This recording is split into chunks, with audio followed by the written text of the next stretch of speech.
Hello everyone, आप सभी का रुद्रा नर्सिंग एक्सप्रेस में हार्दिक स्वागत है। आज का हमारा इम्पोर्टेंट टॉपिक ओबीजी में आज हम लोग एब्जेप्सी और प्लासेंटी के बारे में डिस्कशन करेंगे। बहुत ही इंपॉर्टेंट टॉपिक है पेपर की दृष्टि से। इस वीडियो में हम बात करेंगे एब्जेप्टो प्लासेंटी क्या होता है, क्या प्रकार होते हैं इसके, क्या क्या इनके कारण या जोखिम फैक्टर्स होते हैं जो कि एब्जेप्सी और प्लासेंटी के लिए जिम्मेदार होते हैं, क्या क्या आपको लक्षण देखने को मिलेंगे, कौन कौन से इनके ग्रेड्स होते हैं, कैसे इनका डायग्नोसिस किया जाता है, मैनेजमेंट कैसे किया जाता है। कंप्लीट कॉन्सेप्ट आपको यहाँ पे हिंदी प्लस इंग्लिश में वीडियो को समझने को मिलेगा। लिखने की बिल्कुल जरूरत नहीं है, वीडियो को आप समझें। इस वीडियो का पीडीएफ आप हमें टेलीग्राम पर फॉलो कर लें, वहाँ पे आपको ईजिली आप इसे डाउनलोड कर सकते हैं। और जो भी व्यूअर्स इस चैनल पर पहली बार विजिट किया है, चैनल को एनालाइज करें। यदि मेरे द्वारा बनाए गए कंटेंट आपके लिए हेल्पफुल होते हैं, चैनल को सब्सक्राइब जरूर करें और साथ में नोटिफिकेशन बेल को दबा के ऑल पर क्लिक कर लें ताकि आप सभी को हमारे नर्सिंग से रिलेटेड वीडियो को नोटिफिकेशन सबसे पहले मिल सके। तो चलिए टॉपिक को स्टार्ट करते हैं। तो सबसे पहले हम बात करते हैं इसकी डेफिनेशन की। क्या इसकी डेफिनेशन है? It is the breeding from the genital tract after 28 weeks of pregnancy but before the delivery of the baby. ठीक है, क्या कहना चाहता है? प्रेगनेंसी के 28 हफ्ते बाद लेकिन बेबी की डिलीवरी के पहले, ठीक है, जेनिटल ट्रैक्ट के थ्रू होने वाली जो ब्रीडिंग होती है उसको हम क्या कहते हैं? एपीएच, यानी कि प्रसव पूर्व रक्तस्राव कहते हैं। राइट। चलिए, अगर हम बात करते हैं एपीएच में कितना ब्लड लॉस हो जाता है तो याद रखिएगा 300 ml से ज़्यादा ब्लड लॉस हो जाता है। वहीं अगर हम बात करते हैं इंसिडेंस की, कितने केसेस मतलब पॉसिबिलिटी है, ठीक है, तो याद रखिएगा ऑल प्रेगनेंसी का 3 से 5%, ठीक है, 3 to 5% जो है आपको ये केस देखने को मिल जाएगा। राइट। चलिए बात कर लेते हैं हम लोग टाइप की। तो एपीएस को हमने यहाँ पे 3 कैटेगरी में डिवाइड किया है। सबसे पहला हमारा है प्लासेंटल ब्लीडिंग है, दूसरा हमारा है अनएक्सप्लेन्ड या इनडिटर्मिनेट ब्लीडिंग, और तीसरा हमारा है एक्स्ट्रा प्लासेंटल कॉजेज है। राइट। चलिए, वही हम बात करते हैं प्लासेंटल ब्लीडिंग के। तो इसको हमने 2 कैटेगरी में डिवाइड किया, एब्रेप्सियो प्लासेंटी और दूसरा होता है प्लासेंटा प्रीविया। ठीक है, प्लासेंटा प्रीविया का मैंने वीडियो बनाया है, आप जो है प्ले लिस्ट में देख के उसको ईजिली देख सकते हैं। ठीक है, तो आज हम बात करेंगे केवल एब्रेप्सियो प्लासेंटी के बारे में। राइट। चलिए, जो अगला केस है हमारा एक्स्ट्रा प्लासेंटल कॉजेज, तो इसमें जो है आपको कई टाइप्स देखने को मिलेंगे, जैसे कि हमारा सर्वाइकल पॉलिप हो गया, ठीक है, सार्किनोमा सर्विक्स हो गया, वेरिकोज वेन्स हो गया, ठीक है, सर्विसाइटिस हो गया और ट्रॉमा हो गया। राइट। चलिए, जो थर्ड केस होता है अनएक्सप्लेन्ड या इनडिटर्मिनेट ब्लीडिंग। अनएक्सप्लेन का मतलब है कि यहाँ पे जो ब्लीडिंग हो रही होती है उसका क्या कारण है वो हम लोग यहाँ पे आइडेंटिफाइड नहीं कर पाएंगे। राइट। चलिए तो बात करते हैं हम लोग एब्रेप्सियो प्लासेंटी के बारे में। तो उसकी डेफिनेशन क्या होगी? The separation of the placenta from A यूटेरिन wall after 28 weeks of pregnancy but before the delivery of the baby. ठीक है, बहुत ही ईजी डेफिनेशन है यहाँ पे। ठीक है, आपको याद रखना है कि यहाँ पर प्लासेंटा जो होता है, ठीक है, यूटेरिन वॉल से क्या हो जाएगा? सेपरेट हो जाएगा, अलग हो जाएगा। कब अलग होगा? याद रखिएगा 28 वीक की जब प्रेगनेंसी होती है लेकिन बेबी की डिलीवरी से पहले। ठीक है, 2 कंडीशन आपको यहाँ पे याद रखना है, बेबी की डिलीवरी से पहले और 28वें हफ्ते की जब प्रेगनेंसी होती है तो क्या होता है? हमारा जो प्लासेंटा होता है वो यूट्रिन वॉल से सेपरेट हो जाता है। ठीक, तो यही कंडीशन क्या कहलाती है? हमारी एब्रेप्सियो प्लासेंटी कहलाती है। ठीक है, इसको एब्रेप्सल प्लासेंटा भी हम लोग कहते हैं। राइट। चलिए बात करते हैं हम लोग टाइप्स की। तो सबसे पहला होता है रिवेल्ड हीमोरेज। ठीक है, जैसे कि नाम से स्पष्ट है, रिवेल्ड का मतलब क्या होता है? हिंदी में प्रकट होना, ठीक है, शो करना कोई चीज़ को। तो यहाँ पे हीमोरेज, और हीमोरेज का मतलब हम लोग जानते हैं ब्लीडिंग, यानी कि यहाँ पर ब्लीडिंग जो है आप इजीली देख सकते हैं। ठीक है, प्रकट यहाँ पे होता है। क्या प्रकट होगा? ब्लीडिंग। ठीक है, तो क्या डेफिनेशन है? देखिए, सबसे पहला हमारा पॉइंट है मोस्ट कॉमन टाइप। आपको याद रखना है जो रिवेल्ड हीमोरेज होता है ये सबसे आम टाइप होता है। ठीक, सेकंड क्या है? आफ्टर सेपरेशन ऑफ प्लासेंटा, जब प्लासेंटा अलग होता है तो उसके बाद में क्या होता है? Blood comes out through the service के थ्रू जो है ब्लड बाहर आता हुआ दिखाई देता है। ठीक है, प्रकट हो जाता है। राइट। चल, दूसरा क्या होता है? कंसील्ड हीमोरेज, जैसे कि नाम से स्पष्ट है, कंसील्ड को हिंदी में क्या कहते हैं हम लोग? छुपा होना। ठीक है, तो रेयर टाइप होता है। पहली बात तो ये है। ठीक, दूसरे क्या है? After separation of placenta blood accumulate in between the membranes and decidua. ठीक है, जैसे कि आप ये फिगर में भी समझ सकते हैं, या बिहाइंड द सेपरेटेड प्लासेंटा। ठीक है, इसमें क्या होता है कि ब्लीडिंग आपको यहाँ पे दिखाई नहीं देगी, छुपी होगी, यानी कि कहीं ना कहीं तो ब्लड एक्यूमुलेट होगा। तो कहाँ होगा? याद रखिएगा जहाँ से प्लासेंटा अलग होता है, सेपरेट होता है, ठीक उसके पीछे जो है ब्लड इकट्ठा होता रहता है, जैसे कि आप ये फिगर में भी समझते हैं। देखिए यहाँ पे ये जो है क्या है? हमारा प्लासेंटा अलग हो गया है, और जो आप बिल्कुल डार्क जो रेड कलर में देख रहे हैं ये क्या? हमारा ब्लीडिंग जो है वहाँ पे एक्यूमुलेट हो रहा है। राइट। चल, अगला हमारा पॉइंट है blood does not come out through the cervix, क्योंकि यहाँ पे ब्लड जो है एक्यूमुलेट होता है तो सर्विक्स के थ्रू जो है ब्लड बाहर नहीं निकलता, इसीलिए यहाँ पे क्या इसको कहा गया, कंसील्ड कहा गया, यानी कि छुपा हुआ, राइट। चल नेक्स्ट हमारा मिक्स्ड हीमोरेज, जैसे कि नाम से स्पष्ट है मिक्स, तो मिक्स का मतलब क्या हो जाएगा, यहाँ पे दोनों को आप जो है डिफाइन कर सकते हैं, यानी कि रिवर्ड और कंसील्ड। तो रिवर्ड में क्या होगा कि थोड़ा बहुत जो है ब्लड, यहाँ पे आप बोलोगे कि थोड़ा बहुत जो ब्लड है वो सर्विक्स के थ्रू बाहर निकलेगा, और कुछ जो ब्लड है वो जहाँ प्लासेंटा हमारा सेपरेट हुआ था उसके पीछे जो है वो इकट्ठा होता रहता है, ठीक है। यही इसकी डेफिनेशन हो जाएगी। चलिए बात कर लेते हैं हम कॉजेज या रिस्क फैक्टर, क्या क्या ऐसे कारण है या जोखिम फैक्टर्स हैं जो हमारा एब्रेप्सियो प्लासेंटा के लिए जिम्मेदार होता है। सबसे पहला माल न्यूट्रिशन, ठीक है, हमारे जो प्रेग्नेंट महिला है उसको अगर प्रॉपर तरीके से नॉरिशमेंट नहीं देंगे, ठीक है, पोषण नहीं देंगे, ठीक, तो कोई कंडीशन हो सकती है। दूसरा क्या हमारा फॉलिक एसिड, जिसको हम विटामिन B9 के नाम से ही जानते हैं, ठीक, उसकी कमी के कारण हो सकता है, ठीक। मल्टीपैरिटी, मल्टीपैरिटी का मतलब क्या होता है, ऐसी महिलाएं जिन्होंने एक से अधिक बच्चे को जन्म दिया है, तो वो कंडीशन क्या कहलाती है, हमारी मल्टीपैरिटी कहलाती है, ठीक। अगला क्या हमारा एडवांस एज ऑफ मदर, ठीक, एडवांस एज ऑफ मदर से मतलब क्या है, ऐसी महिलाएं जिनकी उम्र 35 साल से ज़्यादा हो, ठीक है, तो उनमें भी एक कंडीशन हो सकती है, राइट। चलिए नेक्स्ट क्या हमारा कोकेन एब्यूज, ठीक है, कोकेन का सेवन करती है, ठीक, प्री क्लैम्सिया की कंडीशन में भी हो सकता है, प्रीवियस सिजेरियन सेक्शन, अगर पहले कभी सिजेरियन सेक्शन हुआ, ठीक है। अगला क्या है रीनल या वैस्कुलर डिजीज, ठीक है, किडनी से संबंधित या हार्ट या ब्लड प्रेशर, जो भी हमारा ब्लड है उससे संबंधित अगर कोई डिजीज है तो ये कंडीशन हो सकती है अगर महिला स्मोकिंग करती हो, ठीक है। अगला क्या हमारा प्रेगनेंसी इंड्यूस्ड हाइपरटेंशन, यानी कि प्रेगनेंसी के दौरान ब्लड प्रेशर का इंक्रीज होना क्या कहलाता है, PIH कहलाता है, ठीक है। अगला क्या हमारा प्रीवियस थर्ड सेमेस्टर ब्लीडिंग, यानी कि थर्ड सेमेस्टर के दौरान कभी पहले अगर ब्लीडिंग हुई हो, ठीक है, तो इस कंडीशन में भी आपको एब्रेप्सियो प्लासेंटा देखने को मिल सकता है, ठीक है। नेक्स्ट हमारा है एडवांस एज ऑफ मदर, ये हो ही गया पॉइंट, ठीक। अगला है हमारा शॉर्ट अम्बिलिकल कॉर्ड, यानी अम्बिलिकल कॉर्ड की जो लेंथ है वो शॉर्ट हो तो ये कंडीशन हो सकती है। नेक्स्ट हमारा लो सोशल इकोनॉमिक स्टेटस, ठीक है, महिला की जो आर्थिक स्थिति है, आर्थिक सामाजिक स्थिति है बहुत निम्न है, कम है, ठीक है, तो ये कंडीशन भी हो सकती है उसमें। चलिए बात करते हैं हम लोग क्लिनिकल मैनिफेस्टेशन के क्या क्या आपको लक्षण देखने को मिलेंगे। तो सबसे पहला small to moderate amount of bright और डार्क रेड वेजाइनल ब्लीडिंग, यहाँ पे जो है वो कम से थोड़ा ज़्यादा आपको जो है ब्लीडिंग नजर आएगी, ठीक है, और ब्लीडिंग कैसी होगी, वो ब्राइट चमकीली या एकदम बिल्कुल डार्क रेड कलर का ब्लड होगा, ठीक। अगला क्या हमारा एब्डोमिनल पेन आपको देखने को मिल सकता है, यूट्रीन टेंडरनेस, ठीक, and high uterine tonicity after describes as board like abdomen, ठीक है, इसको हम क्या कहते हैं, बोर्ड लाइक एब्डोमेन कहते हैं। जो हमारा एब्डोमेन होता है एकदम बिल्कुल सख्त हो जाता है, ठीक है। तो हाई यूट्रीन टॉनिसिटी, यानी कि यहाँ पे जो हमारा जैसे हम जानते हैं कि टॉनिसिटी का मतलब क्या होता है, जब फीमेल में कॉन्ट्रैक्शन प्रारंभ हो जाता है तो क्या होता है, हमारा जो यूट्रीन होती है एकदम बिल्कुल बॉल लाइक एकदम हार्ड हो जाता है, ठीक है, तो इसीलिए इसको हमने क्या कहा यहाँ पे बोर्ड लाइक एब्डोमेन का, बोर्ड जैसा एकदम सॉलिड होता है ना, कठोर होता है, वैसे ही हो जाता है यहाँ पे।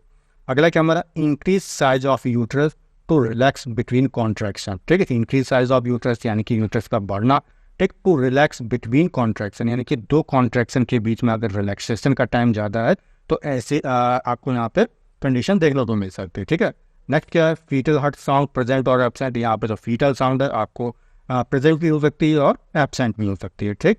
नेक्स्ट क्या है यूरिन आउटपुट यूजुअली डिमिनिश्ड, जो यूरिन आउटपुट होता है बहुत ही यहाँ पे कम या ना के बराबर होगा, राइट। चलिए बात कर लेते हैं हम लोग ग्रेड्स की, ठीक है। तो ग्रेड हमने यहाँ पे, ग्रेड का मतलब क्या है, एक तरह का टाइप होता है, तो इसको हमने किसके आधार पर ग्रेड में बांटा है, तो याद रखिएगा क्लिनिकल मैनिफेस्टेशन के आधार पर हमने इसको ग्रेड में बांटा है। तो सबसे पहला हमारा ग्रेड 0, जैसे कि नाम से स्पष्ट है, 0 का मतलब क्या, एसिम्प्टोमेटिक, यानी कि कोई लक्षण आपको नहीं नजर आएगा तो उसको हमने ग्रेड 0 दे दिया, ठीक। और ग्रेड 1 में क्या है, माइल्ड सिम्टम्स आपको देखने को मिलेंगे, यानी कि 48% ऑफ ऑल केसेस आपको देखने को मिलेगा। एक्सटर्नल ब्लीडिंग में भी प्रेजेंट, ठीक है, और एब्सेंट, यहाँ पे जो एक्सटर्नल ब्लीडिंग हो रही होती है वो आपको या तो थोड़ी बहुत दिखेगी या फिर बिल्कुल एब्सेंट होगी, ठीक। चलिए अगला क्या है यूटेरस इरिटेबल, इरिटेबल का मतलब क्या होता है, बार बार और कभी कभी दर्दनाक कॉन्ट्रैक्शन जब होते हैं तो उस कंडीशन को हम क्या कहते हैं, इरिटेबल कहते हैं, ठीक है। टेंडरनेस, जब किसी अफेक्टेड एरिया को टच करने पर दर्द या असुविधा होती है तो उसको हम क्या कहते हैं, टेंडरनेस कहते हैं, ठीक। मे और मे नॉट बी प्रेजेंट, यहाँ पे इरिटेबल और टेंडरनेस जैसी जो कंडीशन होती है वो आपको देखने को मिल भी सकती है और नहीं भी मिल सकती है। नेक्स्ट क्या, शॉक, यहाँ पे एब्सेंट होगा। शॉक क्या होता है, जब हमारी टिश्यूज को पर्याप्त मात्रा में ब्लड नहीं मिल पाता है तो वो कंडीशन क्या कहलाती है, हमारी शॉक कहलाती है, ठीक। अगला क्या है, फीटल हार्ट साउंड यहाँ पे आपको देखने को मिलेगा, यानी कि अच्छी होगी फीटल हार्ट साउंड, ठीक है, on the basis of symptom के आधार पर मैं बता रहा हूँ, ठीक है। चलिए नेक्स्ट क्या है, फाइब्रिनोजन लेवल यहाँ पे आपको नॉर्मल देखने को मिलेगा, यानी कि ग्रेड 1 की बात मैं कर रहा हूँ, राइट। चलिए बात करते हैं हम लोग ग्रेड 2 के, तो याद रखिएगा यहाँ पे मॉडरेट सिम्टम्स आपको देखने को मिलेंगे, यानी कि 27% of all cases. External bleeding mild to moderate, यानी कि हल्के से कुछ ज़्यादा हो सकती है, ठीक। Uterine tenderness is always present, यहाँ पे टेंडरनेस हमेशा आपको देखने को मिलेगा, यानी कि जब आप पल्पेट करोगे या टच करोगे तो पेशेंट को जो है अनकंफर्टेबल होगा या उसको दर्द होगा, ठीक है। शोक आपको यहाँ पे एब्सेंट होगा, ठीक। फीटल डिस्ट्रेस, फीटल डिस्ट्रेस से मतलब क्या होता है, जब बेबी को प्लासेंटा के द्वारा पर्याप्त मात्रा में ऑक्सीजन पोषण न्यूट्रिशन नहीं मिलता है तो वो कंडीशन क्या कहलाती है, फीटल डिस्ट्रेस कहलाती है, ठीक है। या फीटल डेथ आपको देखने को मिलेगा। फाइब्रिनोजन जो लेवल होता है वो डिक्रीज होगा, ठीक है। बात करते हैं हम लोग ग्रेड 3 की, तो ये सीवियर यहाँ पे सिम्टम्स आपको देखने को मिलेगा, यानी कि 24% ऑफ ऑल केसेस, ठीक। External bleeding moderate to severe, यानी थोड़े से ज़्यादा से और ज़्यादा जो है आपको ब्लीडिंग देखने को मिलेगी। यूट्राइन टेंडरनेस मार्क से मतलब क्या होता है, वेरी पेनफुल टिटैनिक यूट्रस, ठीक है। टिटैनिक यूट्रस से मतलब क्या होता है, जब एकल यूट्रस, ठीक है, कॉन्ट्रैक्शन 2 मिनट से अधिक समय तक चलता रहता है, तो कॉन्ट्रैक्शन का जो टाइमिंग है वो 2 मिनट से अधिक समय तक चलता है, तो ऐसे यूट्रस को हम क्या कहेंगे, टिटैनिक यूट्रस कहते हैं। और इस दौरान जो भी ज़्यादा दर्द महसूस होता है तो उसको हम क्या कहेंगे, माइल्ड यूट्राइन टेंडरनेस कहते हैं, क्लियर है। चलिए नेक्स्ट क्या है, शोक प्रोनाउंस्ड, यानी कि बहुत ज़्यादा कंडीशन आपको शोक देखने को मिल सकता है यहाँ पे, ठीक। फीटल डेथ देखने को मिल सकती है। कोएगुलोपैथी, जैसे कि मैंने आपको अभी पहले बताया भी चुका हूँ मैं प्रीवियस वीडियो में कोएगुलोपैथी के बारे में। उसका मतलब क्या होता है, ब्लीडिंग डिसऑर्डर, यानी कि किसी प्रकार के ब्लड से संबंधित जो बीमारी होती है उसको हम क्या कहते हैं, कोएगुलोपैथी, ठीक है। इसमें क्या होता है, इम्पेयर्ड ऑफ ब्लड क्लॉटिंग, यहाँ पे जो ब्लड क्लॉट होते हैं वो छोटे छोटे ब्लड क्लॉट यहाँ पे बनने लगते हैं, ठीक है। इसका एग्जाम्पल याद रखिएगा, डिसेमिनेटेड इंट्रावेस्कुलर कोएगुलेशन, जिसको शॉर्ट में हम क्या कहते हैं, डीआईसी कहते हैं। डीआईसी में क्या होता है, ब्लड वेसल्स में छोटे छोटे जो है ब्लड के थक्के बनने लगते हैं, क्लॉटिंग बनने लगते हैं, तो उस कंडीशन को हम क्या कहते हैं, डिसेमिनेटेड इंट्रावेस्कुलर कोएगुलेशन कहते हैं, राइट। चलिए फाइब्रिनोजन लेवल की वहीं अगर हम बात करते हैं तो मोर डिक्रीज बहुत ही कम आपको देखने को मिलेगा, यानी कि 150 यानी कि 150 मिलीग्राम पर डीएल से कम आपको देखने को फाइब्रिनोजन लेवल मिलेगा, राइट। चलिए बात कर लेते हैं हम लोग डायग्नोसिस की, तो सबसे पहला हमारा अल्ट्रासोनोग्राफी के द्वारा तो visualise the localisation of placenta and presence of blood clot, ठीक है। अल्ट्रासोनोग्राफी के द्वारा हम क्या करते हैं, प्लासेंटा की लोकेशन को हम आइडेंटिफाई करते हैं, ठीक है, और ये देखते हैं कोई ब्लड क्लॉट की प्रेजेंस तो नहीं है, उपस्थिति तो नहीं है। अगला हमारा है कोएगुलेशन प्रोफाइल, तो कोएगुलेशन प्रोफाइल में क्या देखते हैं, क्लॉटिंग टाइम, ठीक, ब्लीडिंग टाइम देखेंगे, फाइब्रिनोजन लेवल देखते हैं, प्लेटलेट्स काउंट देखते हैं हम लोग, ठीक है, पार्शियल थ्रोम्बोप्लास्टिक टाइम पीटीटी देखते हैं। इसका मतलब क्या होता है, measure the speed of clotting in blood vessels, यानी कि ब्लड वेसल्स में जो हमारी क्लॉटिंग हो रही होती है इसकी स्पीड क्या है वो हम डिटरमाइन करते हैं, ठीक। नेक्स्ट हमारा प्रोथ्रोम्बिन, ठीक, जिसको हम क्लॉटिंग फैक्टर 2 के नाम से भी जानते हैं, वो टाइम देखते हैं। Also measure the speed of clotting that occurs after scaping from blood vessels, यानी कि ब्लड वेसल से निकलने के बाद में ब्लड जो है कितनी स्पीड से क्लॉटिंग हो रही है तो उसको हम क्या कहेंगे, प्रोथ्रोम्बिन टाइम कहते हैं, राइट। चलिए यूरिन टेस्ट चेक किया जाता है एल्ब्यूमिन प्रोटीन को जांचने के लिए, ठीक है। रीनल फंक्शन टेस्ट हो गया, किडनी के बारे में आप यहाँ पर टेस्ट करते हैं, किडनी हेल्दी है कि नहीं है, अपना प्रॉपर तरीके से वर्क कर रही है कि नहीं कर रही है, राइट। चलिए बात करते हैं हम लोग मैनेजमेंट की, ठीक है। तो सबसे पहले हम यहाँ पे बात करेंगे कंसील्ड या मिक्स्ड टाइप हेमोरेज की, ठीक है। तो सबसे पहले हम जनरल ट्रीटमेंट में क्या देखते हैं, general treatment not revelled and concealed और मिक्स, दोनों टाइप के लिए सेम जनरल ट्रीटमेंट हम लोग देते हैं, चाहे आपका वो रिवेल्ड हो या कंसील्ड हो या मिक्स्ड हो, ठीक। आपको किसी भी प्रकार का अगर मैनेजमेंट पूछे तो याद रखिएगा जनरल ट्रीटमेंट सभी के लिए एक होगा। तो सबसे पहला हमारा पॉइंट है कलेक्ट ब्लड सैंपल, ठीक। सबसे पहले हम जो है ब्लड सैंपल को कलेक्ट करते हैं, किस लिए कलेक्ट करते हैं, परसेंटेज ऑफ हीमोग्लोबिन देखते हैं, हीमेटोक्रेट लेवल जांचते हैं, कोएगुलेशन प्रोफाइल देखा जाता है, एबीओ ब्लड ग्रुप देखा जाता है, आरएच ग्रुप देखा जाता है, राइट। चलिए नेक्स्ट हमारा है check urine for the presence of albumin protein, ठीक है। यूरिन टेस्ट किया जाएगा और उसमें जो हम लोग एल्ब्यूमिन प्रोटीन को जांचते हैं कि एब्सेंट है कितना उसमें है, ये सारी चीज़ें, ठीक। एडमिनिस्टर आरएल सॉल्यूशन, ठीक है, आरएल सॉल्यूशन देते हैं आईवी के थ्रू। अगला है arrange cross match blood for transfusion, अगर ज़रूरत है ज़्यादा ब्लीडिंग हो गई तो उसमें हम क्या करेंगे, क्रॉस मैच ब्लड पहले से ही जो है अरेंज कर लेंगे जिससे कि ब्लड चढ़ा सके हम लोग, ठीक। नेक्स्ट क्या है, close monitoring of foetal and maternal health condition, यानी कि माँ और बच्चे के जो हम लोग बिल्कुल क्लोज मॉनिटरिंग उसकी करेंगे, ठीक है, निगरानी करेंगे उसके, राइट। चलिए अब हम देखेंगे मैनेजमेंट ऑफ कंसील्ड या मिक्स्ड टाइप हेमोरेज, ठीक है। चलिए तो सबसे पहले हम क्या करेंगे, perform artificial rupture of membrane plus start oxytocin drip, ठीक है। मेम्ब्रेन जो होती है, ठीक, उसको हम रप्चर करेंगे और क्या करेंगे, साथ में ऑक्सीटोसिन ड्रिप भी स्टार्ट कर देंगे, ठीक। और इसे किस लिए करते हैं, एक्सिलरेट लेबर को एक्सिलरेट करने के लिए, ठीक है, लेबर को तेजी से लाने के लिए, चलने के लिए, इसको परफॉर्म करने के लिए हम क्या करेंगे, जो हमारी मेम्ब्रेन होती है उसको हम आर्टिफिशियली रप्चर करेंगे, साथ में ऑक्सीटोसिन ड्रिप भी स्टार्ट कर देते हैं, ठीक। चलिए if labour is successful initiate, अगर लेबर जो है सक्सेसफुल प्रारंभ हो गया तो कोई दिक्कत नहीं है, आप आसानी से वेजाइनल डिलीवरी परफॉर्म कर लेंगे, ठीक। यदि लेबर जो है इनिशिएट नहीं हुआ तो क्या करेंगे, आप सिजेरियन सेक्शन परफॉर्म करेंगे, क्लियर है। चलिए अब हम देखेंगे management of revelled type haemorrhage, ठीक है। रिवेल्ड का मतलब मैंने क्या बताया था, प्रकट होना, यानी कि ब्लीडिंग, यहाँ पे आप देख सकते हैं, ठीक। तो पेशेंट इन पहला हमारा यहाँ पे 2 कैटेगरी में इसको हम मैनेजमेंट करेंगे। तो सबसे पहला पेशेंट इज इन लेबर, ठीक है, पेशेंट को लेबर हो रहा है तो क्या करेंगे, perform artificial rupture of membrane plus start oxytocin drip. इसमें भी हम लोग वही पॉइंट करेंगे कि सबसे पहले जो मेम्ब्रेन है उसको आर्टिफिशियली रप्चर करेंगे, साथ में जो है ऑक्सीटोसिन ड्रिप स्टार्ट कर देते हैं, ठीक। किस लिए करते हैं, लेबर को एक्सेलरेट करने के लिए, यानी कि प्रारंभ करने के लिए, ठीक। अगर लेबर हमारा प्रारंभ हो जाता है तो हम यहाँ पे क्या करेंगे, हमारा वेजाइनल डिलीवरी हम यहाँ पे परफॉर्म करेंगे, कंडक्ट कर लेते हैं, ठीक है। चलिए अगला क्या है, patient not in labour, patient को लेबर नहीं हो रहा है, ठीक। एक pregnancy is greater than 37 week, 37 week से ज़्यादा का समय प्रेगनेंसी का हो गया है, लेबर नहीं स्टार्ट हुआ है, तब हम क्या करेंगे, चलिए देखते हैं। तो सबसे पहला form artificial rupture of membrane, ठीक, प्लस स्टार्ट ऑक्सीटोसिन ड्रिप, ठीक। सेम रहेगा पॉइंट, हम क्या करेंगे, मेम्ब्रेन को जो है आर्टिफिशियली रप्चर करते हैं, साथ में ऑक्सीटोसिन ड्रिप देंगे, ठीक। क्या लिए देते हैं, लेबर को स्टार्ट करने के लिए, ठीक। अगर लेबर स्टार्ट हो गया तो हम यहाँ पे जो है वेजाइनल डिलीवरी को कंडक्ट कर लेते हैं, ठीक। चलिए सेकंड केस क्या हो सकता है, if pregnancy is less than 37 week, यानी कि जो प्रेगनेंसी का टाइमिंग है वो 37 वीक से कम है, बट ब्लीडिंग कंटिन्यूस पर वेजाइना, और ब्लीडिंग जो है यहाँ पे कंटिन्यूस हो रही है, तब आप क्या करेंगे, perform artificial rupture of membrane plus start oxytocin drip, ठीक है। दोनों ही करेंगे हम यहाँ पे, मेम्ब्रेन को आर्टिफिशियली जो है कृत्रिम रूप से उसको फाड़ेंगे, रप्चर करेंगे, साथ में ऑक्सीटोसिन ड्रिप स्टार्ट कर दिया जाता है, ठीक। किस लिए करेंगे, लेबर को स्टार्ट करने के लिए, ठीक।